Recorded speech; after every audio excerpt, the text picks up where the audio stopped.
Well, hello there, beautiful people, and thanks for joining me today. I am in Varadero, Cuba, and I am so happy to have you guys here with me. So I'm just going to be doing a little video of my experience while I'm here, just to show you guys. Come with me and have some fun, and yeah, that's what we're going to do. So a little bit about me being here. As I said, I'm in Varadero, Cuba. I'm staying at, let me see if I can get this right. I always say it incorrectly. Iberostar Laguna Azul. That is where I'm staying in Varadero, Cuba. And look at this, isn't it beautiful? This is my view from my balcony. I've been to Varadero only one other time. It was back in 2019. I came at the time with my boyfriend, and he actually proposed to me here on the beach during a sunset. It was amazing. It was magical. We are married now, but we decided to come back here again, and we are here for a week. And this is my view. This is my view from my balcony. Look at this. Look at this beautiful place. Here's the whole resort here. You can see the ocean out there. Over here is when you come out, it's right from the front foyer. People can sit there and have their drinks. There's a nice little bar there. And yeah, so what I'm going to be doing is hanging out here today, and then tomorrow we're planning on going actually into the town of Varadero, which we have been there before. And yeah, I will bring you guys along with me, and you guys can see and sightsee with me and have a great experience. Oh, I see stuff. I see there's a little boat out there. So yes, come along with me, guys.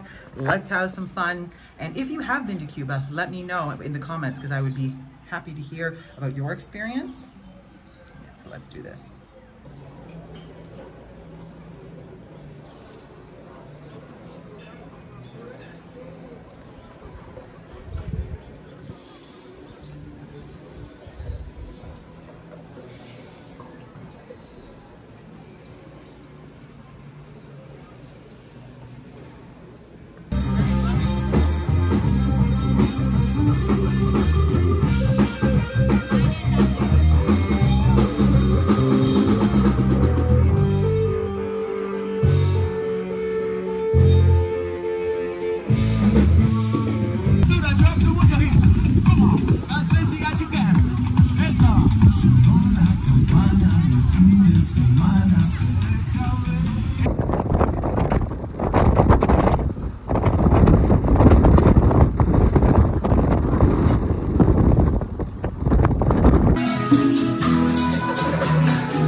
So a few things you should know for coming to Cuba, as a Canadian anyway.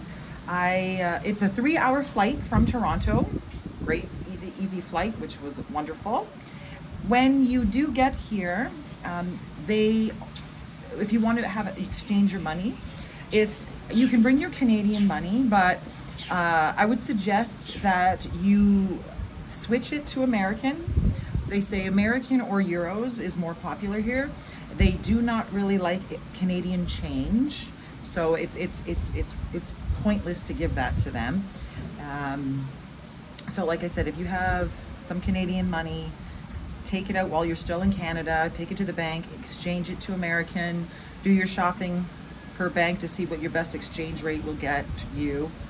And then, then you get here. Now, it's very important to also have the peso while you're here, but the peso is only really good, like I'm in Varadero, so like the peso is good to use for if you go into the town of Varadero and you are planning on maybe going to a couple of the bars and restaurants and things like that, and you want to tip, they will accept the peso, which is great. But if you're on the resort here, I mean, you can give it to them, but it's better if you're going to give some tips to give them tips in American or Canadian dollars if you have it, just not change, okay? So that's why I say American. American is better to go. If you need to get your exchange for the pesos, it is better for you to get it from a local or somebody who works in the hotel, because the rate exchange at the banks and things like that are, you don't get as much for your exchange.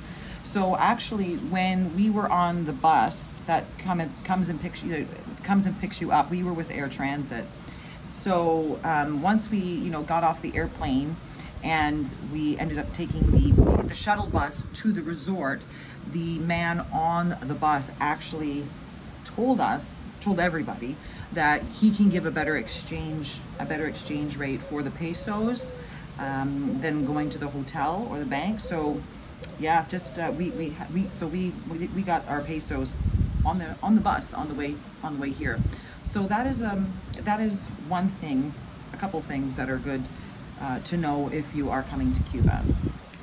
Another thing is the visa. Now, when you need a visa here in Cuba, the visa you will receive when you are on the plane, and you will fill it out, and it's just pretty much your name, your citizenship, your what's it called, your passport number, and I forget something else. I think it's the date.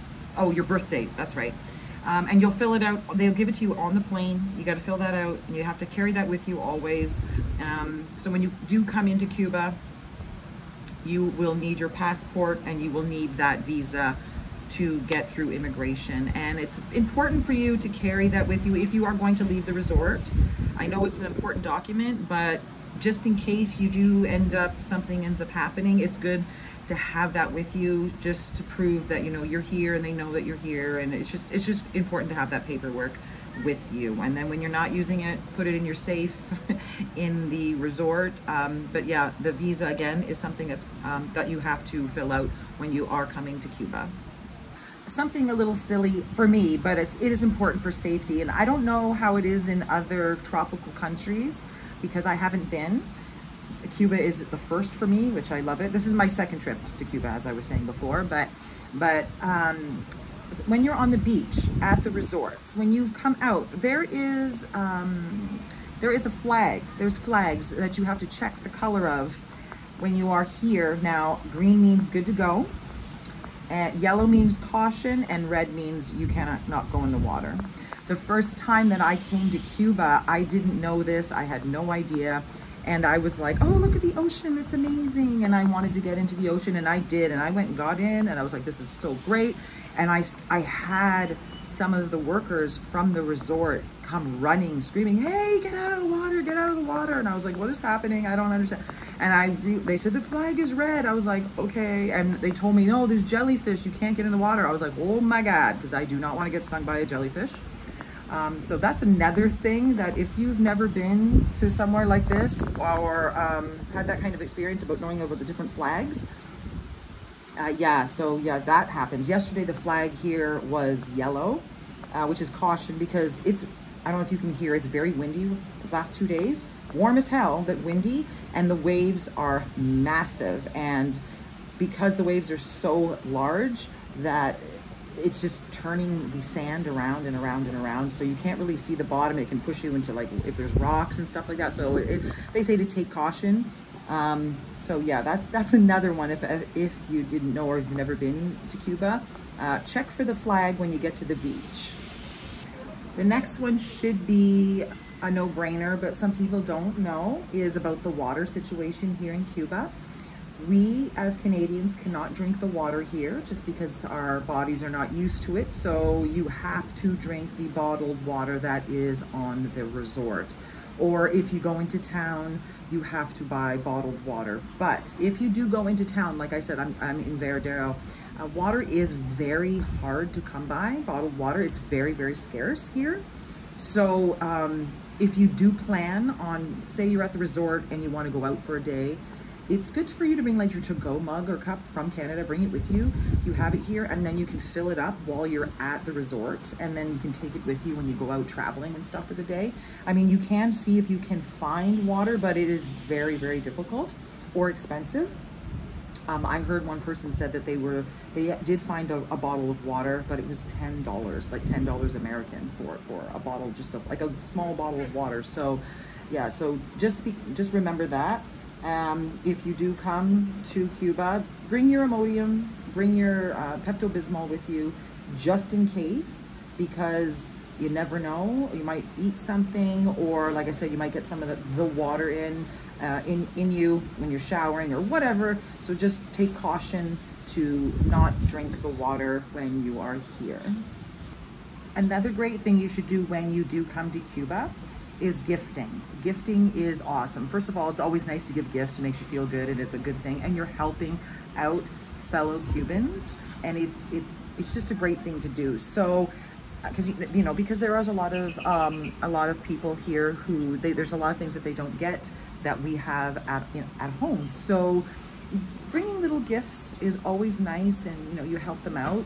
So like for myself, like I ended up going to just Dollarama actually, and I grabbed just things that they need. Like, what did I have in my gift bag? I ended up bringing some like macaroni noodle pasta,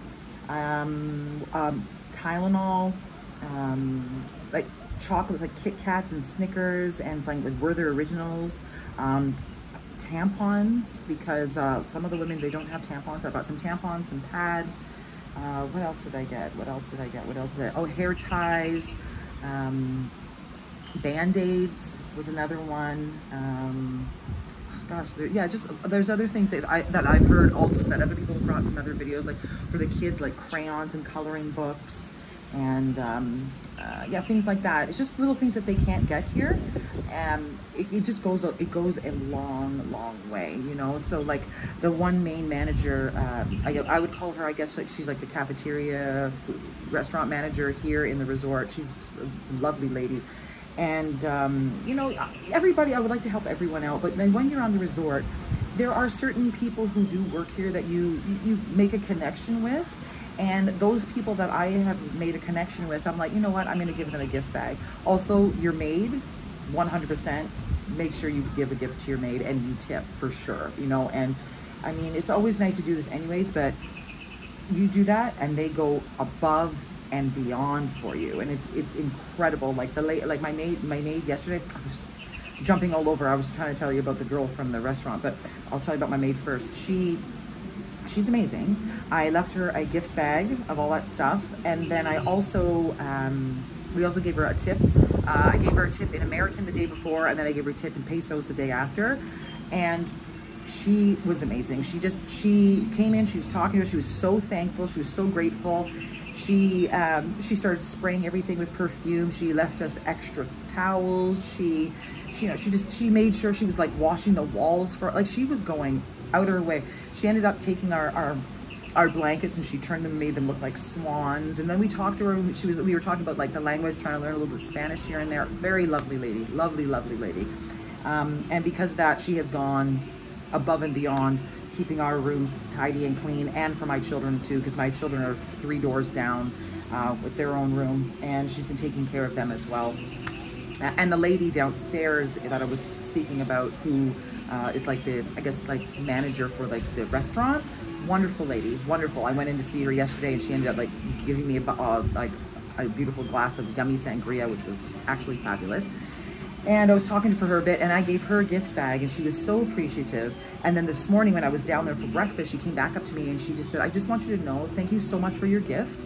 It went a long way. My daughter absolutely loved a lot of the stuff there. She was, my daughter loves macaroni noodles and she can never have macaroni noodles. So it was a big treat for her that she got to make her daughter macaroni noodles last night for dinner. And like, it makes you feel good that you can help somebody. So make sure that you can bring little trinkets, little gifts for people, just because it helps them, and you will also be treated like a star as well. But it's just so nice to feel that you can help some people, give them something that they're not used to having. Like I said, like just like a Kit Kat, you know. It doesn't mean anything. I think I went and bought 10, I went and spent, I think, like 115 bucks at Dollarama, and I bought gift bags, and I did 10 gift bags, and I just filled each gift bag in with leather, and then I just ended up I'm just giving gift bags out as I go along for the week. I think I have like 4 left. So as I go through the week, who I feel, you know, like have a connection with, and give them a bag, you know. So yes, remember, gifts for people, very, very important. And that is it, guys. That is my little mini video that I've made for you for Cuba and my experiences. I had to cut it short. I was having too much fun with my kids and playing. Too much stuff going on, so that's all I could get. I had a good time though.